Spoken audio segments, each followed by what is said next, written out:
السلام عليكم ورحمة الله تعالى وبركاته. الحمد لله رب العالمين والصلاة والسلام على سيد المرسلين وعلى آله وأصحابه أجمعين. قال الله تعالى في القرآن العظيم وفي الفرقان المجيد: أعوذ بالله من الشيطان الرجيم. بسم الله الرحمن الرحيم. إنا أنزلناه في ليلة القدر. صدق الله العلي العظيم. புகழும் புகழ்ச்சியும் நம்மை எல்லாம் படைத்து பரிபாலித்துக் கொண்டிருக்கக்கூடிய எல்லாம் அல்ல இறைவனுக்கே உரித்தாகட்டுமாக. அவனுடைய திருத்தூதர் நம் ஆரியும் தலைவர் அண்ணலம் பெருமானா ஸல்லல்லாஹு அலைஹி வஸல்லம் அவர்களின் மீதும் அவர்களின் வழி நடந்த உத்தம சத்திய சஹாபாக்கள், தாபிஈன்கள், தபா தாபிஈன்கள், சுஹதாக்கள், சாலிஹீன்கள், குறிப்பாக 27ஆம் நாள் தராவியை முடித்துவிட்டு அல்லாஹ்விடத்திலே சொர்க்கத்தை வேண்டி இங்கே அமர்ந்திருக்கக்கூடிய நம் அத்தனை பேர்களுக்கும் அல்லாஹ் தஆலா சொர்க்கத்தை வாஜிபாக்குவானாக, நரகத்தை ஹராமாக்குவானாக. அன்பிற்கும் பெருமதிப்பிற்கும் உரிய அல்லாஹ்வின் நல்லடியார்களே, பெரியவர்களே, சகோதரர்களே, சங்கை மிகுந்த மாதத்திலே, சங்கை மிகுந்த இரவிலே நாம் இங்கே அல்லாஹ்வுடைய இல்லத்திலே வீற்றிருக்கிறோம். உலகத்திலேயே அல்லாஹிற்கு ஆக மிக பிடித்தமான இடமான இந்த பள்ளிவாசலிலே அல்லாஹ்வை வணங்குவதற்காக வேண்டி புனித மிகு லைலத்துல் கத்ருடைய இரவிலே நாம் எல்லாம் இங்கே சங்கமித்திருக்கிறோம். அல்லாஹ் தஆலா இந்த இரவையே லைலத்துல் கத்ருடைய இரவாக ஆக்குவானாக. இந்த இரவிலே நின்று வணங்கக்கூடிய பாக்கியத்தை நம் அத்தனை பேர்களுக்கும் அல்லாஹ் தஆலா தந்தருவானாக. அன்பிற்குரியவர்களே, அல்லாஹ் தஆலா இந்த இரவினுடைய சிறப்பை குறித்து குர்ஆனிலே சொல்லக்கூடிய அந்த வசனத்தின் மகத்துவத்தை அறியாதவர்கள் நாம் கிடையாது. லைலத்துல் கத்ரி கைரும் மின் அல்ஃபி ஷஹர். 1000 மாதங்கள் ஒரு மனிதன் நின்று வணங்கினால் என்ன நன்மை கிடைக்குமோ அந்த நன்மை இந்த ஓர் இரவிலே கிடைக்கும் என்பதாக அல்லாஹ் ரப்புல் இஸ்ஸத் இறைமறை வசனத்திலே சொல்லி காட்டுகிறார். அது மட்டுமல்லாமல் இந்த இரவினுடைய மிக முக்கியத்துவம் என்னவென்று சொன்னால், அல்லாஹ் தஆலாவினுடைய சாந்தியும் சமாதானமும் அல்லாஹுடைய ரஹ்மத்தும் அல்லாஹுடைய அருளும் இந்த இரவிலே இறங்குகிறது. அது மட்டுமல்லாமல் இந்த இரவிலே மலக்குமார்கள் மட்டுமல்லாமல் மலக்குமார்களுடைய தலைவராக இருக்கக்கூடிய ஜிப்ரீல் அலைஹிஸ்ஸலாம் அவர்களும் இறங்கி வருகிறார்கள். அவ்வளவு சிறப்புகள் தாங்கிய ஒரு இரவு தான் இந்த இரவு. எதுவரைக்கும் என்று சொன்னால், காலை ஃபஜ்ர் நேரம் வரைக்கும் மலக்குமார்கள் வருகை தந்து கொண்டிருக்கிறார்கள். ஜிப்ரீல் அலைஹிஸ்ஸலாம் அவர்கள் வருகிறார்கள். அல்லாஹுடைய ரஹ்மத் வருகிறது. 1000 மாதங்கள் நின்று வணங்கினால் என்ன நன்மை கிடைக்குமோ அந்த நன்மையை சொல்லக்கூடிய இந்த இரவு காலை ஃபஜ்ர் வரைக்கும் நீடித்து வைக்கப்பட்டிருக்கிறது.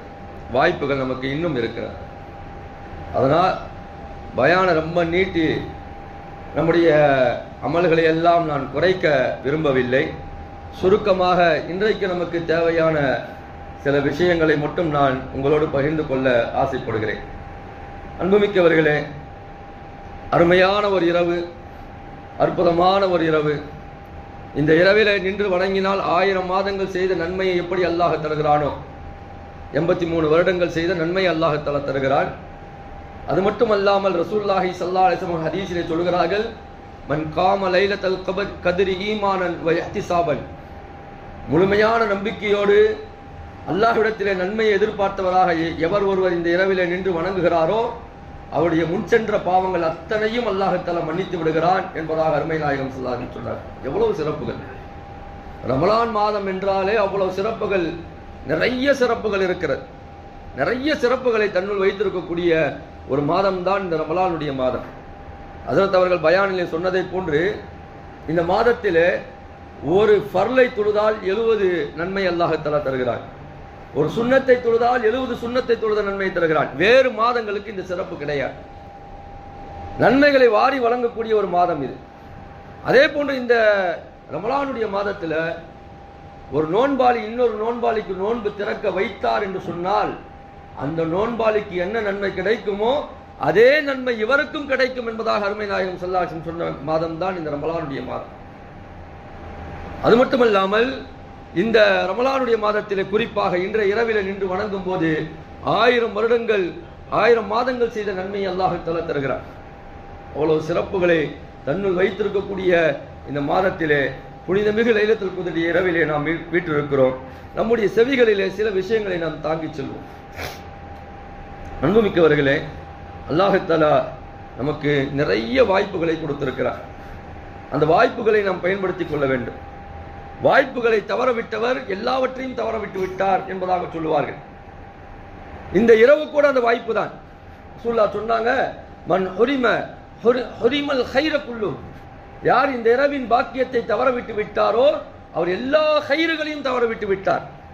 வலா யுஹ்ரமுல் கைரு இல்லா மஹ்ரூமுன், யார் அந்த அமலை செய்ய முடியாது என்று தடை செய்யப்பட்டிருக்கிறார்களோ அவர்கள்தான் இந்த இரவிலே அமல் செய்ய முடியாது என்று ரசூலுல்லாஹி ஸல்லல்லாஹு அலைஹி வஸல்லம் சொல்கிறார். சில பேருக்கு அல்லாஹ் தஆலா அந்த நசீபையே தரமாட்டான். சில பேருக்கு அல்லாஹ் தஆலா அந்த அமல் செய்யக்கூடிய பாக்கியத்தையே தரமாட்டான். அப்படிப்பட்ட சில மனிதர்கள் இருக்கிறார்கள். அது மாதிரியான மனிதர்களாக நீங்கள் ஆகிவிட வேண்டாம் என்பதைத்தான் அருமை நாயகம் ஸல்லல்லாஹு அலைஹி வஸல்லம் சொன்னார்கள். அல்லாஹ்வுடைய பாக்கியத்தை பெறக்கூடியவர்களாக நாம் இருக்க வேண்டும். அல்லாஹ்விடத்திலே பாக்கியத்தை பெறாதவர்களாக நாம் மாறிவிடக் கூடாது என்பதாக அருமை நாயகம் ஸல்லல்லாஹு அலைஹி வஸல்லம் சொல்கிறார். ஐயா, அன்பு மிக்கவர்களே, நாம் அமல் செய்கிறோம். ரமலானுடைய காலத்தில் நம்ம தொழாமை இல்லை, தொழுது கொண்டிருக்கிறோம். ரமலானுடைய காலங்களில் இந்த பிற அமல்களை நாம் செய்து கொண்டிருக்கிறோம். ஆனால் சொல்லுவார்கள், ஓட்டை பையிலே தண்ணீரை பிடிப்பதை போன்று. ஓட்டை பையில தண்ணீர் பிடிச்சா அது நிற்குமா? அது மாதிரி போயிட்டே இருக்கும். அது நம்முடைய அமல்களிலேயும் எங்கேயோ ஒரு இடத்துல ஓட்டை இருந்து கொண்டிருக்கிறது. அதனால நம்ம செய்யக்கூடிய அமல்களில் ஒரு உயிரோட்டம் இல்லை, ஒரு ரூ இல்லை, ஒரு மாத்தா இல்லாமல் நம்முடைய இந்த அமல்கள் எல்லாம் ஊசலாடி கொண்டிருக்கிறது. அதனால நம்முடைய அமல்களில் நம்ம உயிரோட்டமாக இருக்க வேண்டும் என்று சொன்னால் அதை நாம் சரியான முறையில் நாம் செய்ய வேண்டும். வரலாற்றில் ஒரு நிகழ்வை பார்க்கலாம். ஹைபர் யுத்தம் எல்லாம் முடிந்து விட்டது. அங்கே எல்லோரும் பேசிக் கொள்கிறார்கள், இந்த போரில் இவர் ஷஹீதானார், இந்த போரில் இவர் ஷஹீதானார் என்றெல்லாம் அங்கே இருக்கக்கூடியவர்கள் பேசிக் கொள்கிறார்கள். இவர் இந்த போரில் ஷஹீதானவர் என்பதாக பேசுகிறார்கள். அப்படி ஒரு நபரை காண்பித்து இவர் இந்த போரில் ஷஹீதானவர் என்பதாக சொல்லப்படுகிறது. அந்த பக்கமாக வந்த பெருமானார் ஸல்லல்லாஹு அலைஹி வஸல்லம் சொல்கிறார்கள், இவரை ஷஹீத் என்று சொல்லாதீர்கள் என்பதாக சொல்கிறார்கள். ஏன் சொல்லக்கூடாது? பெருமானார் ஸல்லல்லாஹு அலைஹி வஸல்லம் சொல்கிறார்கள், இவர் உண்மையிலேயே அல்லாஹ்வுடைய பாதையிலே போரிட்டு உயிர் நீத்தவர் தான், அந்த போரிலே கலந்து கொண்டவர் தான், அந்த போரிலே குத்தப்பட்டவர் தான், அந்த போரிலே கொல்லப்பட்டவர் தான். ஆனால் அதற்கு முன்பாக ஒரு காரியத்தை அவர் செய்திருக்கிறார். என்ன காரியம்? இந்த கனிமத்துடைய பொருள்லாம் கிடைக்கும் பார்த்தீங்களா? போரில் போர் செய்யும் போது எதிராளிகள் விட்டு செல்லக்கூடிய அந்த பொருட்கள் கனிமத்துடைய பொருட்கள். அது மொத்தமாக ரசூலுல்லாஹ்வுடைய கையில் வரும். ரசூலுல்லாஹ் அதுக்கு பிறகு என்ன செய்வாங்க? அதை பங்கு வைப்பாங்க. ஆனால் அது பங்கு வைக்கப்படுவதற்கு முன்பாகவே அதிலிருந்து ஒரு கீழாடையை இவர் எடுத்து வைத்துக் கொண்டார். அதனால் இவர் ஷஹீதாக இருந்தாலும் கூட, இவர் போரிலே உயிர் நீத்தாலும் கூட அந்த ஷஹீதுடைய அந்தஸ்தை இவர் பெறமாட்டார் என்பதாக பெருமானார் ஸல்லல்லாஹு அலைஹி வஸல்லம் சொன்னாங்க. ஆகையால் இவரை நீங்கள் ஷஹீதுன்னு சொல்லாதீங்க என்பதாக அருமை நாயகம் ஸல்லல்லாஹு அலைஹி வஸல்லம் சொன்னாங்க. எவ்வளோ பெரிய ஒரு ஷஹீது, சாதாரணமானது இல்லைங்க. போரில் கலந்துக்கிறதே பெரிய விஷயம். அந்த போரில் கலந்துக்கிட்டு குத்தப்பட்டு உயிர் நீக்கிறது எவ்வளோ பெரிய விஷயம். ஷஹீதாகிவிட்டால் அவருக்கு உடனடியான சொர்க்கம் இருக்கு என்பதாக நன்மாராயம் சொல்லப்பட்டிருக்கிறது. அப்பேற்பட்ட நபர் ஒரு சின்ன ஒரு தவறு செய்கிறார். அதை தான் நான் சொன்னேன், ஓட்ட பையில் நம்ம என்ன செய்கிறோம்? தண்ணீரை நிரப்புறோம், நல்ல அமல் செய்கிறோம். ஷஹீதுடைய அந்தஸ்து மிகப்பெரிய ஒரு அந்தஸ்து. எவ்வளோ அமல்களை செய்கிறோம், ஏதாவது ஒரு இடத்துல என்ன செஞ்சிடறோம்? ஓட்ட வச்சிடுறோம். அந்த ஷஹீதாகி அவர் பறவையின் கூட்டிலே அவருடைய ரூ போய் இருக்க வேண்டியவர் அந்த கூட்டிலிருந்து அவர் தவிர்க்கப்படுகிறார் என்று சொன்னால் எங்கோ ஒரு இடத்துல நம்ம தப்பு செய்கிறோம். அந்த மாதிரி தான் அல்லாஹ் குர்ஆன்லையும் ஹதீஸ்லையும் சொல்லப்படுகிறது. நிறைய பேர்கள் வாரி வழங்குகிறோம், தான தர்மங்கள் செய்கிறோம். ஆனால் அதை சில நேரங்கள் என்ன செஞ்சிடறோம்? சொல்லி காண்பித்து விடுகிறோம். அல்லாஹ் குர்ஆன்ல சொல்றான்ல, யா அய்யுஹல்லதீன ஆமனூ லா துப்திலூ ஸதகாத்திக்கும் பில் மன்னி வல் அதா, நீங்கள் கொடுத்த அந்த சதக்காக்களை சொல்லி காண்பிப்பதை கொண்டு உங்களுடைய அமல்களை நீங்கள் வீணாக்கி விட வேண்டாம். அல்லாஹ் குர்ஆன்ல சொல்கிறார். அது கொடுத்தது சின்னதாக இருக்கட்டும், பெரியதாக இருக்கட்டும், ஆனால் கொடுத்ததை நம்ம யார்ட்டையாவது சொல்லி காண்பித்து விட்டோம் என்று சொன்னால், அல்லது சம்பந்தப்பட்ட நபரிடத்திலேயே நம்ம ஏதாவது ஒரு நேரத்தில் குத்தி காட்டக்கூடிய வகையில் நம்ம சொல்லி காண்பித்து விட்டோம் என்று சொன்னால் எல்லா அமல்களும் அழிந்து போய்விடும். அதனால எந்த நேரத்திலையும் என்ன செஞ்சிடக்கூடாது? நம்முடைய அமல்கள், நாம் செஞ்ச அந்த தான தர்மங்களை அல்லாஹ்வுக்கும் நமக்கும் தான் அது இருக்கணும். அதனால ரசூலுல்லாஹ் வந்து என்ன சொன்னாங்க, வலது கையில கொடுக்கறது இடது கைக்கு தெரியக்கூடாதுன்னு சொன்னாங்கல்ல. ஏன் சொன்னாங்க? யாருக்கும் தெரியக்கூடாது. கொடுத்த உங்களுக்கும் வாங்கி அவருக்கு மட்டும்தான் தெரியணும். அதை நீங்க என்ன செய்யுங்கன்னு சொன்னா, அல்லாஹ்வுக்காக கொடுத்துருக்கிறீங்க, அதை பின்னாடி சொல்லி காண்பிக்காதீங்க. அது பெரிய ஒரு தவறு. இன்னைக்கு சமுதாயத்தில் வந்து சில பேர்லாம் வந்து நம்ம தெரியும், ஒருத்தவங்களுடைய அட்டென்ஷன் நமக்கு புரியும்ல. சில பேர் தனியா வந்து கொடுப்பாங்க, தனியா வந்து செய்வாங்க. சில பேர் வந்து என்ன செய்வாங்கன்னு சொன்னா, ஒரு பொது சபையில தான் வச்சு அதை செய்வாங்க. கையில வந்து அல்லாஹ் அப்படி சொல்லியிருக்கிறான், நீங்க என்ன செய்யுங்க, மறைச்சும் கொடுங்க மறைக்காமலும் கொடுங்கன்னு சொல்ற ஒரு நல்லம்பிக்கையோட நம்ம எடுத்துக்கிறது. அதை அந்த அடிப்படையில் ஒரு நல்ல எண்ணத்தோடு நம்ம எடுத்துக்கொண்டோம் என்று சொன்னால் அது சரியாது. ஆனால் சிலருடைய அட்டென்ஷன் நமக்கு புரியும். அவங்க எந்த நோக்கத்தில் இதை வந்து ஒரு சபையில் செய்கிறாங்கன்ற ஒரு அட்டென்ஷன் நமக்கு புரியாமல் இல்லையே, எல்லாத்தையும் நம்ம புரிஞ்சு தான் வச்சிருக்கிறோம். இப்போ அது மாதிரியான சில விஷயங்களை எல்லாம் நம்ம தவிர்த்துக்கணும். ஏன்னு சொன்னால் அதுதான் நான் சொன்னேன், ஓட்டப்பையில் வந்து நம்ம செய்யக்கூடாது, நம்ம தண்ணீரை நிரப்பக்கூடாது. செய்யறோம், செய்யாமல் இல்லை. ஆனால் அந்த செயல் யாருக்காக வேண்டி இருக்க வேண்டும்? அல்லாஹ்வுக்காக வேண்டி இருக்க வேண்டும். இப்போ கூட நீங்கள் தொழுகைக்கு வரோம், ரமலானுடைய மாதத்தில் 5 வேளை தொழுகைக்கு வரோம். யாருக்காக வேண்டி வரோம் சொல்லுங்க பார்க்கலாம்? அல்லாஹ்வுக்காக வேண்டி தொழுகிறோம். வந்த இடத்துல நமக்கு சில நேரங்களில் என்ன செய்வோம், சைத்தான் வந்து சில ஊசலாட்டங்களை போடுவோம். வந்து நின்று தொழுவோம். அங்கே பக்கத்தில் யாராவது ஒருத்தங்க இருந்தாங்கன்னு சொன்னால் ஒன்று 2 ரக்காயத்து சேர்த்து தொழுவோம்னு சொல்லி தொழுதோன்னு சொன்னால் அது அல்லாஹ்வுக்காக வேண்டி செய்த அமலாக இருக்க முடியாது. சில நேரங்கள் அப்படி நடக்கும். யாராவது முக்கியஸ்தர் இருந்தாங்கன்னு சொன்னால் அந்த நேரத்தில் என்ன செய்யணும்னா ஒரு 2 ரக்காயத்து கூட சேர்த்து தொழுகிறது. அவர் நம்ம நல்ல மனுஷன் நினைக்கட்டுமே. பள்ளிவாசலில் உட்காந்து குர்ஆன் ஓதக்கூடிய நேரங்கள் என்ன செய்யறதுன்னு சொன்னால் கொஞ்சம் எக்ஸ்ட்ரா நேரங்கள் ஓதுவோமே, அவர் நம்மளை நல்லவன் நினைக்கட்டும். யாருக்கும் நம்ம செய்ய வேண்டிய அவசியம் இல்லை. மனிதர்களால் ஒன்றும் செய்துவிட முடியாது. அதை நம்முடைய கவனத்தில் கொண்டு வர வேண்டும். அல்லாஹ்வினால் மட்டும்தான் எல்லாவற்றையும் செய்ய முடியும். அதனால நம்ம செய்யக்கூடிய அமல்கள் செய்கிறோம் செய்கிறோம் செய்கிறோம் மறுப்பில்லை. ஆனால் அதை யாருக்காக வேண்டி செய்கிறோம்? மனிதர்களுக்காக வேண்டி செய்கிறோமா, அல்லாஹ்விற்காக வேண்டி செய்கிறோமா என்பதை நாம் யோசிக்க கடமைப்பட்டிருக்கிறோம். அதனால அல்லாஹ்விற்காக வேண்டி நம்முடைய அமலை நாம் மாற்றிக்கொள்ள வேண்டும். நீங்க வரலாற்றில் நிறைய நிகழ்வுகளை பார்க்கலாம். அது மாதிரி சில பேர் வந்து என்ன செய்றாங்க, அந்த ஓட்டப்பையில தண்ணீரை நிரப்போது மாதிரி சில பேர்களை பற்றி பெருமானார் ஸல்லல்லாஹு அலைஹி வஸல்லம் சொன்னார்கள். சஹாபாக்களை பார்த்து ஒரு நேரத்தில் ரசூலுல்லாஹ் கேட்கிறாங்க, திவாலானவர் யார் என்பதாக கேட்கிறார்கள். நானும் உங்கள்கிட்ட கேட்கிறேன், திவாலானவர் என்றால் யார்? திவால் ஆயிட்டாருன்னு சொல்றாங்கல்ல, திவால் ஆயிட்டாருன்னு சொல்றாங்கல்ல, அப்படின்னா யாருங்க?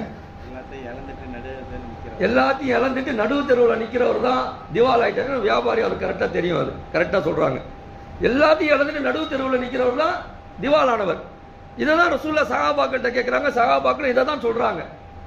எல்லா பொருளாதாரத்தையும் இழந்துட்டு நடுவு தெருவில் நிற்கிறாரே அவர் தான் திவாலானவர் என்பதாக சொல்கிறார்கள். ரசூலுல்லாஹ் அதுக்கு வேற ஒரு விளக்கம் கொடுக்குறாங்க. என்ன விளக்கம் சொன்னா, ஒரு மனிதர் எல்லா அமல்களையும் செய்து வருவார், எல்லா அமல்களையும் செய்வார். 5 வேளை தொழுவார், தஹஜ்ஜுத் தொழுவார், நஃபில் தொழுவார், எல்லா தொழுகையும் தொழுவார், எல்லா நல்ல அறங்களையும் செய்வார். ஆனால் அவர்கிட்ட சில சைத்தான் வேலைலாம் இருக்கும். அந்த சைத்தான் வேலை என்ன ஆயிடும் சொன்னா, அவர் செஞ்ச அமல்களை எல்லாம் அழித்து விடும். அது எப்படி? ரசூலுல்லாஹ் சொல்றாங்க, எல்லா அமல்களையும் எடுத்துக்கொண்டு அவர் சொர்க்கத்திற்குரியவர் என்று அடையாளமிடப்பட்டு சொர்க்கத்துக்கு பேக்கு பை எல்லாத்தையும் எடுத்துட்டு போய் நிற்பாரு வாசல்ல. அந்த நேரத்தில் அல்லாஹ் தஆலா அவரை கொஞ்சம் இப்படி ஓரமா வர சொல்லுங்கன்னு சொல்லிட்டு கொஞ்சம் விசாரிக்கணும். இன்னொருத்தர் வந்து புகார் கொடுத்துருக்கிறாரு. அப்போ அவருக்கு இவருக்கு மத்தியில் வச்சு அல்லாஹ் தஆலா கேட்பான். கேட்கும் போது அவர் சொல்லுவார், நல்லா ஒரு எல்லோ அமல் செஞ்சிருப்பார், சொர்க்கத்துக்கு போகக்கூடியவராக இருப்பார். ஆனால் உலகத்தில் வாழும்போது என்ன பேசாத பேச்சு கிடையாது. என்ன மறைவிலையும் பேசியிருக்கிறான், என்னென்னமோ பேசியிருக்கிறான், நான் செய்யாத செயலாம் பேசியிருக்கிறான். இன்னைக்கு நம்ம நிறைய பேர் பேசுறோம்ல, நமக்கு அவருக்கு சம்பந்தமே இருக்காது. தேவையில்லாம என்ன செய்யறதுன்னு சொன்னா அவனை பத்தி பேசி நம்முடைய அமல்களை அழிச்சிட்டு, நமக்கு தெரியும் நம்ம அந்த தொழுகிறோம் வைக்கிறோம் எல்லாம் செய்யறோம், இதெல்லாம் காப்பாற்றிட்டு நம்ம நினைக்க முடியாது. ரசூலுல்லாஹ் சொன்னாங்க, எல்லா அமலையும் செஞ்சுட்டு சொர்க்கத்துக்கு தயாராகி உள்ள போக போறாரு. அவரை இழுத்து இன்னொருத்தர் வந்து கொடுத்த புகார் அல்லாஹ் தஆலா விசாரிச்சு அவருடைய நன்மைகளை எல்லாம் எடுத்து இவருக்கு போட்டு போட்டு போட்டு போட்டு கடைசியில் சொர்க்கத்திற்கு போக இருந்தவர் நரகத்திற்கு போகிறார், நரகத்திற்கு போக இருந்தவர் சொர்க்கத்திற்கு போகிறார். இவர் தான் திவாலானவர் என்பதாக பெருமானார் ஸல்லல்லாஹு அலைஹி வஸல்லம் சொன்னார். இதான உண்மையான திவால். உலகத்தினுடைய திவால்லாம் சாதாரணமானது, திரும்ப சம்பாதிச்சிடலாம், திரும்ப எடுத்துடலாம். நாளை மறுமையினுடைய விஷயங்களை நம்ம செய்ய முடியுமா? கண்டிப்பாக செய்ய முடியாது. மீண்டும் செய்ய முடியாத ஒரு விஷயம்தான் மறுமையினுடைய விஷயம். அதனால அல்லாஹ் குர்ஆன்ல சொல்கிறான், நாளை மறுமை நாளில் வந்து எல்லாரும் நரகத்தை பார்த்துட்ட பிறகு அல்லாஹ்ட்ட இப்படி அனுமதி கேட்பாங்களாம். எல்லாம் ஒரு வாய்ப்பு கொடுத்தேன்னு சொன்னா, நாங்கள் எங்கள் ஊருக்கு போயிட்டு செங்கல்பட்டுக்கு போயிட்டு திரும்பவும் மஸ்ஜித் மாமூலில் போய் நாங்கள் நல்லபடியாக தொழுதுட்டு திரும்பவும் நாங்கள் வந்து என்ன செய்வோம், நல்லபடியா அவன்கிட்ட வந்து நல்ல மனிதர்களா இருப்போம், தான தர்மங்கள்லாம் செஞ்சிருவோம் அப்படின்னு சொன்னா அல்லாஹ் என்ன தெரியுமா சொல்லுவான்? அவனை பார்த்து, நம்மளை பார்த்து அப்படி இருந்தோன்னு சொன்னா இது வெத்து பேச்சுன்னு சொல்லுவான். அல்லாஹ் குர்ஆன் அல்லாஹ் சொல்கிறான். நம்ம சொல்றோம்ல சில பேர், இவன்லாம் ஒரு பேச்சுன்னு பேசுறான் பாரு, இவன் பேச்செல்லாம் நம்ம ஏத்துக்க முடியுமான்னு சொல்லுவோம் பாத்தீங்களா? அது மாதிரி எல்லாம் சொல்றான். இதெல்லாம் ஒரு வெத்து பேச்சு. உலகத்துல இருக்கும் போதே, வாய்ப்பு கிடைக்கும் போதே நீ பயன்படுத்திக் கொள்ளவில்லை, திரும்ப போவாரா, திரும்ப அமல் செய்வாரா, திரும்ப வருவாரா, ஒருத்தருக்கு சொர்க்கத்துல போட்டுடணுமா? நம்ம என்ன கேன பையனான்னு கேட்போம் பாத்தீங்களா? அத மாதிரி அல்லாஹ்தாலா என்ன செய்யறான்னு சொல்றான். நீ இதெல்லாம் உனக்கு வாய்ப்பு கொடுத்துட்டு, நீ எல்லாம் உனக்கு எல்லா நேரங்களும் உனக்கு வாய்ப்பு இருந்தும் கூட நீ வந்து இதை செய்யல, அதனால உனக்கு வாய்ப்பு கிடையாது, மறுக்கப்படுகிறது என்பதாக அல்லாஹ்தாலா சொல்லுவான். அதனால அன்புமிக்கவர்களே, நம்ம அமல்களை செய்கிறோம், செய்யாமல் இல்லை. ஏதோ ஒரு விதத்தில் நம்முடைய அமல்கள் ஏதோ ஒரு விதத்தில் இருக்கு. சிலர்கள் தொழுவார்கள், சிலர்கள் நோன்பு வைப்பார்கள், சிலர்கள் தான தர்மங்கள் செய்வார்கள். நீங்க சில பேர்லாம் நீங்க கவனிக்க முடியாது. நான் ரொம்ப பேரை பார்த்திருக்கிறேன், அவருக்கு இஸ்லாத்துக்கு சம்பந்தம் இல்லாம இருப்பாரு, ஆனா அவங்க செய்யக்கூடிய அந்த தான தர்மங்கள்லாம் அல்லாஹ் அது மலையை விட பெருசா இருக்கும். அவ்வளவு தான தர்மங்களை செய்கிறார்கள். பார்க்கறது நமக்கு ஒரு மாதிரி தெரியும், ஆனா அவங்க செய்யக்கூடிய அந்த அமல்கள் எல்லாம், அவங்க செய்யக்கூடிய அந்த தான தர்மங்கள் எல்லாம் மலையளவு இருக்கிறது. அதனால அன்புமிக்கவர்களே, நம்ம செய்யக்கூடிய அந்த அமல்களை நாம் சரியாக செய்ய வேண்டும். அந்த மாதிரி நாளை மறுமை நாளில் சில பேர்கள் இப்படி தடுக்கப்படுவார்கள். ஹுக்கூக்குல்லா, ஹுக்கூக்குல் இபாத், இதெல்லாம் நமக்கு தெரியும். அல்லாஹ்விற்கு வேண்டி செய்ய வேண்டிய கடமைகள், அடியார்களுக்கு செய்ய வேண்டிய கடமைகள். அல்லாஹ்வுக்காக வேண்டி செய்ய வேண்டிய கடமைகள் எது? தொழுகை, நோன்பு, ஜக்காத்து, ஹஜ்ஜு, தான தர்மங்கள், இது மாதிரியான அமல்கள் எல்லாம் அல்லாஹ்வுக்கு செய்ய வேண்டிய அமல்கள். இதுல ஒரு மனுஷன் குறை வச்சுட்டான்னு சொன்னா அல்லாஹ் நாடினால் மன்னித்து விடுவான். அல்லாஹ் நாடினால் மன்னித்து விடுவான். அல்லாஹ் ரஹ்மர் ரஹீமீனே. ஒருத்தர் வந்தாரு, இஸ்லாத்தை ஏத்தாரு, அடுத்த நிமிஷத்துல போர்ல கலந்துக்கிட்டாரு, அடுத்த நிமிஷம் மௌத்தாயிட்டார், சொர்க்கத்துக்கு போயிட்டாரு. எவ்வளவு விஷயங்களை நம்ம பார்க்கிறோம். ஒருத்தர் இஸ்லாத்தை ஏத்துக்கிட்டாலே அவருடைய பழைய பாவங்கள் எல்லாம் மன்னிக்கப்பட்டு விடுகிறது. ஒருத்தர் திருந்திட்டாலே அவருடைய பழைய பாவங்கள் எல்லாம் மன்னிக்கப்பட்டு விடுகிறது. அல்லாஹ்தாலா இந்த தொழுகையில, அவனுடைய இபாதத்துகள்ல, அவனுக்கு செய்ய வேண்டிய கடமைகள் ஒரு மனிதன் குறை வைத்தான் என்று சொன்னால் அல்லாஹ்தாலா என்ன செஞ்சிருவான்? மன்னிச்சிருவான். ஆனால் அல்லாஹ் மன்னிக்காத ஒரு குற்றம் இருக்கு. எது சொல்லுங்க பார்க்கலாம்? அடியார்களுடைய விஷயத்தில் ஒரு மனிதன் நடந்து கொள்ளக்கூடிய அந்த குற்றத்தை அல்லாஹ்தாலா சம்பந்தப்பட்ட அந்த அடியான் மன்னிக்காத வரைக்கும் ஒருபோதும் மன்னிக்க மாட்டார். எவ்வளோ பேசுறங்க, நம்முடைய உறவுகள்லையும் சரி, நம்முடைய சொந்த பந்தங்களையும் சரி, நண்பர்களையும் சரி, எவ்வளவு விஷயத்தை நம்ம குறை வைத்துக் கொண்டு இருக்கிறோம், எவ்வளவு விஷயங்களை குறை வைத்துக் கொண்டு இருக்கிறோம். அவனை பத்தி தவறா பேசுறோம், அவனுடைய இடத்தை வந்து என்ன செய்யறோம்? அபகரிக்கிறோம். பல விஷயங்களை நாம் மாற்றாக செய்து கொண்டு இருக்கிறோம். தைரியமா என்ன செய்யறோம்? இந்த உலகத்துல வளம் வந்து கொண்டு இருக்கிறோம். அதெல்லாம் பார்த்துக்கலாம், மறுமையில் வந்தா பார்த்துக்கலாம், சொர்க்கத்தில் அல்லாஹ்தாலா கேள்வி கேட்கும் போது பார்த்துக்கலாம் அப்படின்னு நம்ம நினைப்போம். ஆனா நாளை மறுமை நாளில் வந்து இவர் எவ்வளவுதான் அமல் செஞ்சுட்டு போனாலும் கூட சம்பந்தப்பட்ட மனிதர் அவர் மன்னிக்கவில்லை என்று சொன்னால் அல்லாஹ்தாலா இவரை மன்னிக்க மாட்டார். அதனால இந்த உலகத்துல வாய்ப்பு கிடைக்கும் போதே என்ன செஞ்சிடணும்? அந்த மன்னிப்புகளை நம்ம கேட்டணும். எத்தனையோ உறவுகள் இன்றைக்கு என்ன செய்யுதுன்னு சொன்னா, நான் பல தடவை சொல்வதுண்டு, தொட்டா ஷாக் அடிக்கிற அளவுக்கு தான் இன்னைக்கு உறவுகள் இருக்கிறது. அந்த அளவுக்கு உறவுகளை இன்றைக்கு நம்ம பேணுவதே கிடையாது. ரசூலுல்லாஹ் சொன்னாங்களே, சில்மன் கதாக் வாஃபு அம்மன் தொலமக் வாசின் இலாமா சா இலை. அவர்கள் வெட்டி வாழ்ந்தாலும் நீ ஒட்டி வாழ், அவங்களுக்கு தீங்கே இழைத்தாலும் அவங்களுக்கு நீ நல்லதை நினை, அல்லாஹ் உனக்கு எல்லாத்தையும் நல்லதா கொடுப்பான். அந்த ஒரு சிந்தனையை, அந்த ஒரு தன்மையை நம்ம இடத்துல உருவாக்கி கொண்டு வர வேண்டும். இது ரசூலுல்லாஹி ஸல்லல்லாஹு அலைஹி வஸல்லம் வாழ்நாளில் செய்தார்கள். அதனால உறவுகள்கிட்ட நம்ம அவ்வளவு பெரிய ஒரு சொந்தத்தையும் பந்தத்தையும் நம்ம ஆதரித்து இருக்க வேண்டும். அது மாதிரி நம்ம யாரையாவது வந்து தவறா பேசிட்டோம் வச்சுட்டோம் இருந்தோம்னு சொன்னா அவங்களுடைய விஷயங்களை நம்ம அவங்ககிட்ட டைரக்டா என்ன செஞ்சு போய் மன்னிப்பு கேட்டணும். ஒரு கவிஞன் சொல்லுவார், என்ன சொல்லுவாருன்னு சொன்னா, உலகத்துல வாய்ப்பு வாழும்போது நிறைய வாய்ப்புகள் கிடைக்கும். அவனை சந்திச்சு பேசக்கூடிய வாய்ப்பு, அவனை சந்திச்சு என்ன செய்யக்கூடிய மன்னிப்பு கேட்கக்கூடிய வாய்ப்பு, எல்லா வாய்ப்பும் கிடைக்கும். ஆனா அவர் என்ன செய்ய மாட்டாரு? கிரிப்பா எதுக்கும் போக மாட்டாரு. அவன்கிட்ட போய் மன்னிப்பு கேட்க மாட்டாரு, அவன்கிட்ட பேச மாட்டாரு. மார்க்கம் என்ன சொல்கிறது? 3 நாளைக்கு மேல நீங்க பேசலன்னு சொன்னா அவன் இறை நிராகரிப்பிலே ஆகிவிட்டான் என்பதாக அருமை நாயகம் சொன்னாங்க. உலகத்தில் இருக்கும்போது அது எதையும் செய்து கிடையாது. மௌத் ஆயிட்டன்னு என்ன செய்யறாரு அவரு? அந்த கவிஞன் சொல்லுகிறார், முகத்தையே பார்க்க மாட்டேன் என்பதாக சொன்னவன் மௌத்தாகிவிட்ட பிறகு ஒரு தடவையாவது அந்த முகத்தை பார்த்துடுறாங்க அப்படின்னு கேட்கிறான். இந்த முகத்தை நீ முன்னாடியே பார்த்துருக்கலாமே. அந்த தீதாரை பார்க்கணும்னு கேட்கிறான். ஒரு தடவையாவது எனக்கு காண்பீங்கன்னு கேட்கிறான். எத்தனை தடவை இந்த முகம் உனக்கு முன்பாக வந்து சென்றது? எத்தனை தடவை இந்த முகம் உன்னை கடந்து சென்றது? அப்பொழுதெல்லாம் மன்னிப்பு கேட்காத, அப்பொழுதெல்லாம் பார்க்காத, முகத்தை திரும்பி கொண்டு போனாய், மூத்தாயிட்ட பிறகு அந்த ஜடத்தில் உன்னுடைய முகத்தை நீ பார்க்கிறாயா என்பதாக ஒரு கவிஞன் அழகாக கேட்கிறார். ஆனால் அன்பு மிக்கவர்களே, நம்ம வாழும் போதே வாழ்க்கை ரொம்ப ஷார்ட், ரொம்ப குறைவானது வாழ்க்கை. அதுவும் இன்னைக்கு ரொம்ப குறைவான ஒரு வாழ்க்கை. இதில் எவ்வளோ ஈகோ, எவ்வளோ பிரச்சனைகள், எவ்வளோ விஷயங்கள் இன்னைக்கு நம்முடைய சமுதாயத்தில் இருந்து கொண்டு இருக்கிறது. இப்போ இதெல்லாம் நம்ம கலைந்து இதற்கு மேல் இருக்கக்கூடிய பல விஷயங்கள் இருக்கிறது. மார்க்கத்தை எப்படி கொண்டு போறது, ஷரியத்தை எப்படி கொண்டு போறது, இஸ்லாமிய மாணவர்கள் எப்படி கொண்டு போறது, இதெல்லாம் நம்ம சிந்திக்க வேண்டிய ஒரு காலகட்டத்தில் இருக்கிறோம். இன்னும் நம்ம கொலாயடி சண்டையே போட்டுக் கொண்டிருந்தோம் என்று சொன்னால், நமக்கு மத்தியில் ஏது மாதிரியான சில பிரச்சனைகளை நாம் செய்து கொண்டிருந்தோம் என்று சொன்னால், அது நம்முடைய வாழ்விற்கும் நம்முடைய வாழ்க்கைக்கும் அது உகந்ததாக இருக்க முடியாது. அதனால வாய்ப்பு இருக்கும்போது, இந்த உலகத்தில் வாழும் போது, நம்ம அத்தாட்ட சண்டை இருந்துச்சுன்னு சொன்னா உடனே போய் பேசிடுங்க. அம்மாட்ட சண்டை இருந்துச்சுன்னு சொன்னா உடனே போய் பேசிடுங்க. அண்ணன் தம்பிங்கள்ட்ட உறவுகள் சரியா இல்லைன்னா உடனே போய் பேசிடுங்க. நம்ம தவறா பேசணும்னு சொன்னா நம்ம முந்திக் கொள்வோமே. முந்திக் கொள்பவர்கள் தான் முந்திக் கொண்டவர்கள் என்பதாக குர்ஆன் பேசுகிறது. அது லைலத்துல் கத்ருடைய இரவுல, இந்த இரவுல போய் சேர்ந்தான்னு சொன்னா எவ்வளவு பெரிய நன்மை அது. சில குடும்பங்கள்லாம் நம்ம கேள்விப்படுறோம், அத்தாட்டியும் அம்மாட்டியும் பேசாம இருக்கிறாங்க. உண்மையிலேயே நம்மளால ஜீர்ணிக்க முடியாத ஒன்று என்று சொன்னால், காட்ஸ் கிஃப்ட்னு சொல்றாங்க பாருங்க, அவங்க தான் பெற்றோர்கள். அல்லாஹ்வுடைய மிகப்பெரிய ஒரு கிஃப்ட் அவர்கள், வரப்பிரசாதம் அவர்கள். இதெல்லாம் நான் அனுபவிச்சு சொல்றேன். அத்தா இல்லையே, தந்தை இல்லையே, அவர்களுக்கு பணிவிடை செய்வதற்குரிய வாய்ப்புகள் நமக்கு இல்லையே என்பதாக நாம் எல்லாம் தினமும் யோசிக்கிறோம். வாய்ப்புகள் கிடைக்கப்பட்டவர்கள், தாய் தந்தையர்களை வைத்திருக்கக்கூடியவர்கள், அந்த வாய்ப்புகளை நாம் ஏன் நழுவ விடுகிறோம்? ஹசன் பஸ்ரி ரஹ்மத்துல்லாஹி அவருடைய தாயார் இறந்து விட்டார்கள். உங்க தாயார் இறந்த அந்த நாளிலே ஹசன் பஸ்ரி ரஹ்மத்துல்லாஹி அவர்கள் அழுக அவ்வளவு அழுகிறார்கள், ரொம்ப அழுகிறாங்க. அப்ப அங்க இருந்த மக்கள் எல்லாம் கேட்கிறாங்க, நீங்க எவ்வளவு பெரிய ஒரு இமாமு, எவ்வளவு பெரிய ஒரு ஆபி வணக்கசாலி, எங்களுக்கெல்லாம் நீங்க சொல்லுவீங்க ஒருத்தர் மூத்தாயிட்ட அழுகக்கூடாதுன்னு சொல்லுவீங்க, ஆனா உங்க அம்மா மூத்தாயிட்ட பிறகு இவ்வளவு அழுகிறீங்களே என்பதாக கேட்கும்போது ஹசன் பஸ்ரி ரஹ்மத்துல்லாஹி சொல்லுவாங்களாம், எனக்கு சொர்க்கத்திற்கு செல்வதற்கு 2 வாசல் இருந்தது, ஒரு வாசல் அடைபட்டு விட்டது, ஒரு வாசல் அடைபட்டு விட்டது. அல் ஜன்னத்து தஹ்தா கதாமில் உம்மஹாத். பெருமானார் ஸல்லல்லாஹு அலைஹி வஸல்லம் சொன்னார்களே, உங்களுடைய தாய்மார்களுடைய பாதத்திலே சொர்க்கம் இருக்கிறது என்பதாக சொன்னார். அந்த ஒரு வாசல் அடைபட்டு விட்டது.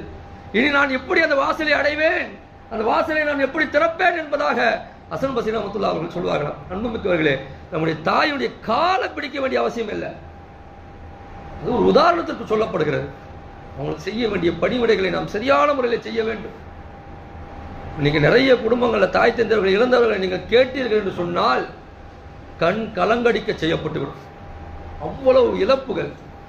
சில நேரங்களில் நம்முடைய வலிகளை, நம்முடைய மன ரணங்களை யார்ட்டையும் போய் சொல்ல முடியாது. அம்மாட்ட சொல்லக்கூடிய விஷயங்கள், அவங்க கொடுக்கக்கூடிய அந்த ஆறுதல் இருக்கு பாருங்க, உலகத்தில் யாராலும் கொடுக்க முடியாது. அந்த ஆறுதல்களை சில நேரங்களில் நம்ம இழந்து நிற்கிறோம் அல்லவா? தந்தையை போன்று ஒரு வலுவான ஒரு பலுவானவரால் யாரும் இருக்க முடியாது. அவருக்கு 1000 கஷ்டங்கள் இருக்கலாம், 1000 நஷ்டங்கள் இருக்கலாம். ஆனா என்னைக்காவது நம்மகிட்ட காமிச்சிருப்பாங்களா? என்னைக்கும் காட்ட மாட்டாங்க. அதனால நமக்கு தந்தை அவர் எப்படி வேணா இருக்கட்டும், தவறில்லை. அவங்ககிட்ட கடுமையா நடந்துக்கிறாரா, நடந்துக்கட்டும். உங்களை பேசுறாரா, ஏசுறாரா, தப்பா பேசுறாரா, நடந்துக்கட்டும். ரசூலுல்லாஹ் சொல்றாங்க, அவர் எப்படி வேண்டுமானாலும் இருக்கட்டும். ஏன் இப்படி கூட ஹதீஸ்ல வருதுல, இறை மறுப்பாளர் கொள்கையிலே உங்களுடைய தாய் தந்தையர்கள் இருந்தாலும், இறை மறுப்பு கொள்கையிலே உங்களுடைய தாய் தந்தையர்கள் இருந்தாலும் கூட அவளுக்கு செய்ய வேண்டிய பணிவிடையை நீங்கள் செய்ய வேண்டும். சில பேர் அத்தா அம்மா இறை மறுப்புல இருப்பாங்க, பிள்ளைங்க இஸ்லாத்துக்கு வந்துருவாங்க, ரசூலுல்லாஹ்ட்ட வந்து கேட்கிறாங்க. ரசூலுல்லாஹ் சொல்றாங்க, நீங்க இஸ்லாத்துக்கு வந்துட்டாலும் கூட இறை மறுப்பில் இருக்கக்கூடிய உங்களுடைய தாய் தந்தையர்களுக்கு என்ன பணிவிடையை செய்ய வேண்டுமோ அதை கொஞ்சம் கூட நீங்க குறைக்க கூடாதுன்னு சொல்லிட்டு ரசூலுல்லாஹ் இஸ்லாம் சொல்லுவாங்க. அதை நம்முடைய தாய் தந்தையர்களுக்கு நம்ம இருக்கும் போதே என்ன செய்ய, காட்டுள்ள போதே தூற்றிக்கொள்ள வேண்டும். இன்னைக்கு நிறைய பேர் என்ன செய்யறாங்க, மூத்தாயிட்ட பிறகு வருஷ பாத்தியா கரெக்டா செய்யறது, வருஷம் கரெக்டா செய்யறது, இது கிடையாதுங்க. வாழும் போது செய்யணும். நீங்க தாய் தந்தையர்கள்ட்ட அவங்க இருக்கும் காலகட்டத்திலேயே அவங்களுடைய கரங்களால், அவங்களுடைய நாவினால் ஒரு துவாவை வாங்கிட்டோன்னு சொன்னா அதை விட ஒரு பெரிய பாக்கியம் கிடையாது. நம்ம நினைப்போம் பார்த்துக்கலாங்க, பின்னாடி பார்த்துக்கலாம் நினைப்போம். ஆனால் அவர்களெல்லாம் நமக்கு கிடைத்த பொக்கிஷங்கள். அதனால தான் நான் சொன்னேன், ஓட்ட பையில நம்ம நன்மையை நிரப்புறோம், எவ்வளோ விஷயங்களை செய்கிறோம். ஆனால் ஏதோ ஒரு வார்த்தைக்காக வேண்டி உங்களுடைய அத்தா அம்மாவை என்ன செஞ்சாலும் ஒதுக்கிடுறோம். தாய்க்கு பின்னால் தான் தாரம் என்பதாக சொல்லுவார்கள். தாரம் வந்த பின் தாய் ஓரம் என்பதாக இன்றைக்கு எழுதுகிறார். தாரம் வந்த பின்னால் தாய் ஓரம் என்பதாக இன்னைக்கு நிறைய குடும்பங்கள் அதான் நடைபெறுகிறது. ஒரு சைடா போகலாம், தப்பு இல்லை, ஒரே சைடா போயிடக்கூடாது. இதுதான் நம்ம சொல்றது. ஒரே சைடா இன்னைக்கு என்ன செய்யறான், கல்யாணம் ஆயிட்ட பிறகு ஒரு சைடாவே போயிடுறான், அத்தா அம்மாவை கண்டுக்கிறதே கிடையாது. அன்புமிக்கவர்களே, ரெண்டுக்கும் நம்ம ஒரு சரியான முள்ளாக நின்று இந்த பக்கமும் அந்த பக்கமும் மதில் மேல் பூனையாகத்தான் இருக்க வேண்டும். ரெண்டுத்தையும் நம்ம சரி கட்டத்தான் வேண்டும். மனைவியும் தேவை, நம்முடைய தாய் தந்தைகளும் தேவை. ரெண்டு பேரையும் நம்ம கரெக்டான ஒரு கோட்டில் கொண்டு போகணும். ஏன்னா மனைவிக்கு செய்ய வேண்டிய கடமைகளும் இருக்கிறது, தாய் தந்தைகளுக்கு செய்ய வேண்டிய கடமைகளும் இருக்கிறது. ஆனால் மனைவிக்காக வேண்டி தாய் தந்தை விடுவது சரியான முறை அல்ல. ஏன்னா அவங்களும் பின்னாடி வந்தவர்கள், நம்மை பெற்றெடுத்து வளர்த்து ஆளாக்கி படிக்க வச்சு எல்லாத்தையும் கொடுத்து கல்யாணத்தை பண்ணி வச்சா அடுத்த நிமிஷமே தனி வீட்டுக்கு போறேன்னு சொல்லிட்டு நிற்கிறான். ஆனால் அன்புமிக்கவர்களே, நம்முடைய தாய் தந்தைகளுக்கு நாம் இருக்கக்கூடிய காலகட்டங்களிலேயே நம்ம என்ன செய்யணும்னு சொன்னா அவங்களுக்கு செய்ய வேண்டிய அந்த பணிவிடைகளை எல்லாம் நம்ம சரியாக செய்ய வேண்டும். அப்ப இந்த இது மாதிரியான வாய்ப்புகள் கிடைக்கும் போது நம்ம இதை சரியான முறையில் பயன்படுத்திக் கொள்வோம். அற்புதமான ஒரு வாய்ப்பாக அல்லாஹ் நமக்கு இந்த லைலத்துல் கத்ருடைய இரவை கொடுத்திருக்கிறார். ரமலானுடைய மாதத்தை கொடுத்தார். இன்னும் நிறைய இரவுகளை அல்லாஹ் தஆலா கொடுப்பான். எல்லாவற்றுக்கும் மேலாக மிகப்பெரிய ஒரு வாய்ப்பு என்ன தெரியுமா, நாம் இப்போ வாழ்றோம் பார்த்தீங்களா, அதுதான் பெரிய வாய்ப்பு. இந்த உலகத்தில் இப்போ நம்ம வாழ்ந்துட்டு இருக்கோம் பாருங்க, இதெல்லாம் நம்ம கொடுத்துருக்கக்கூடிய ஒரு வாய்ப்பு. இந்த வாய்ப்பு முடிஞ்சு போச்சுன்னு சொன்னா திரும்ப கிடைக்காது. நம்ம உயிரோட இருக்கிற வரைக்கும் தான் நம்ம அமல் செய்ய முடியும், அல்லாஹ்வை நினைக்க முடியும், திக்ர் செய்ய முடியும், பள்ளிவாசலுக்கு வர முடியும், தான தர்மம் செய்ய முடியும், இன்னும் பிற அமல்களை எல்லாம் செய்ய முடியும். மௌத்தாயிட்டன்னு சொன்னா முடிஞ்சு போயிட்டேன் எல்லாமே, அதோட புக்கு மூடி வைக்கப்பட்டு விடும். ஆனால் நமக்கு கொடுக்கப்பட்டிருக்கக்கூடிய ஆக மிகச் சிறந்த ஒரு வாய்ப்பு நம்முடைய ஹயாத், நம்முடைய வாழ்க்கை. இந்த வாழ்க்கையில, இந்த குறுகிய வாழ்க்கையில நம்ம எல்லோருக்கும் நல்லவர்களாக இருக்க வேண்டும், எல்லோருக்கும் நன்மையை செய்ய வேண்டும். அல்லாஹ் தஆலா அந்த பாக்கியத்தை நமக்கு தருவானாக. நாமும் சந்தோஷமாக இருக்க வேண்டும், பிறரையும் சந்தோஷம் அடைய செய்ய வேண்டும். அப்படித்தான் ஒரு முஃமினுடைய பண்பு இருக்க வேண்டும் என்பதாக அருமை நாயகம் ஸல்லல்லாஹு அலைஹி வஸல்லம் மிக அற்புதமான வாழ்ந்து காட்டி சென்றிருக்கிறார்கள். அல்லாஹ் தஆலா அந்த வாழ்வியல் முறையை நமக்கு தருவானாக. அந்த வாழ்க்கை முறையை நாம் பின்பற்றக்கூடியவர்களாக அல்லாஹ் தஆலா நம்மை ஆக்குவானாக. என்னுடைய ஒரே ஒரு கவலையை நான் மீண்டும் மீண்டும் ஒவ்வொரு வருடத்திலையும் பதிவு செய்கிறேன். இது மட்டும் போதாது. ரமலானிலே நாம் கூடுகிற கூட்டம் மட்டும் போதாது. ரமலானுக்கு பிறகும் ஒவ்வொரு நேரங்களிலையும், ஒவ்வொரு தொழுகையிலையும், ஒவ்வொரு வக்தியிலையும் இந்த கூட்டங்கள் இருக்க வேண்டும். இது நம்மை நாம் ஏமாற்றிக் கொள்கிறோமா அல்லது அல்லாஹ்வை ஏமாற்றுகிறோமா என்பதையெல்லாம் நம்ம சிந்திக்க வேண்டும். அல்லாஹ்வை ஏமாற்ற முடியாது, நம்ம தான் ஏமாத்திக்கிறோம். அல்லாஹ்வை ஏமாற்ற முடியுமா? அல்லாஹ்வை ஏமாற்ற முடியாது, நம்மளே ஏமாத்திக்கிறோம். இன்னைக்கு இருக்கக்கூடிய கூட்டம், இன்னைக்கு காலில் வரக்கூடிய ஃபஜ்ரில் கூட்டம், லொகர் அசர் மகரிப் இஷால வரக்கூடிய கூட்டம் ஏன் மற்ற காலங்களில் இருக்க முடியல? அதை நம்ம கொஞ்சம் சிந்திக்கணும். கொஞ்சம் முயற்சி செய்து நம்ம பள்ளிவாசலோடு நம்முடைய தொடர்பை வைக்கும் போது, அதற்கு அவர்கள் சொன்னதை போன்று பள்ளிவாசலோடு உங்களுடைய தொடர்பை நீங்கள் வைத்துக் கொள்ளுங்கள், அரிசுடைய நிழல் கிடைக்கும் என்று சொன்னார்களே, அந்த அரிசுடைய நிழல் கிடைக்க வேண்டும் என்று சொன்னால் முஅல்லக்கும் பில் மசாஜித், பள்ளிவாசலோடு நம்முடைய தொடர்புகள் இருக்க வேண்டும். அல்லாஹ் தஆலா இந்த பள்ளிவாசலோடு நம்முடைய தொடர்பை ஆக்குவானாக. இந்த பள்ளிவாசலோடு நம்முடைய தொடர்பு வைக்கும் போது, இந்த மஸ்ஜிதே மாமூர்ல நம்முடைய தொடர்பு இருக்கும் போது, ஒரு மஸ்ஜிதே மாமூருக்கு தெரியுமா? எந்த மஸ்ஜிதே மாமூர்? மேல இருக்குங்க.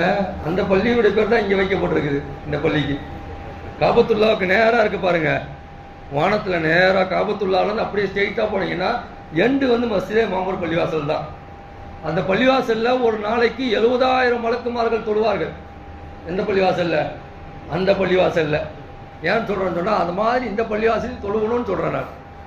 70,000 மலக்குமார்கள் தொழுவார்கள். ஒரு தடவை அவங்க தொழுதுட்டாங்கன்னு சொன்னா அடுத்த தடவை அவங்க வரமாட்டாங்க. வேறு 70,000 மலக்குமார்கள் ஏன் வரமாட்டாங்க? ஒரு வக்து தொழுதுட்டு அடுத்த வக்து ஏன் வரல அப்படிலாம் கேட்க முடியாது. அல்லாஹ் சொன்னா போய் தொழுவாங்க, போக வேணாம்னு சொன்னா போக மாட்டாங்க. மலக்குமார்கள் அப்படி ஆர்டருக்கு அப்படியே கட்டுப்படுவாங்க. நில்லுனா நிற்பாங்க. எத்தனை வருஷம் நிற்பாங்க?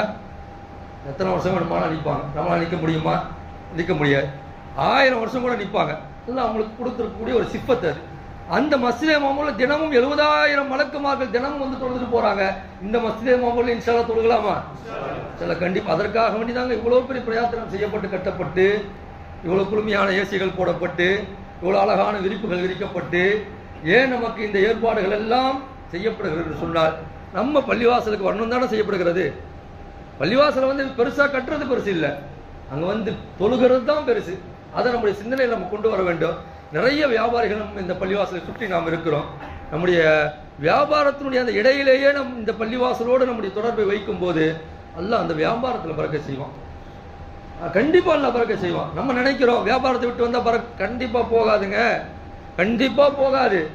அல்லாஹ் பள்ளிவாசலுக்கு வந்து விட்ட பிறகு அந்த கடையை அல்லாஹ்தஆலா நஷ்டமான கடையாக ஆக்க மாட்டான். அந்த தொழில்துறை அல்லாஹ்தஆலா நஷ்டமாக ஆக்க மாட்டான். எந்த இடத்துக்கு வந்துட்டு போறங்க? உலகத்திலேயே ஆக மிக சிறந்த இடத்துக்கு வந்துட்டு போகும்போது அல்லாஹ்தஆலா அந்த நஷ்டத்தை கொடுப்பானா? சொல்லுங்க, கொடுப்பான் அல்லாஹ்? கண்டிப்பா கொடுக்க மாட்டான். இன்ஷா அல்லாஹ் மஸ்ஜித் முஹம்மது தொடர்பு வைப்போமா? இந்த பள்ளிவாசல்ல வந்து தொழுவோம், ரமலானுக்கு பிறகும் தொழுவோம். அல்லாஹ்தஆலா அந்த பாக்கியத்தை நம் அத்தனை பேர்களுக்கு நிரப்பமாக தருவானாக. வாஹிதவான அல்ஹம்துலில்லாஹி ரப்பில் ஆலமீன். அஸ்ஸலாமு அலைக்கும் வரஹ்மத்துல்லாஹி வபரகாத்துஹு.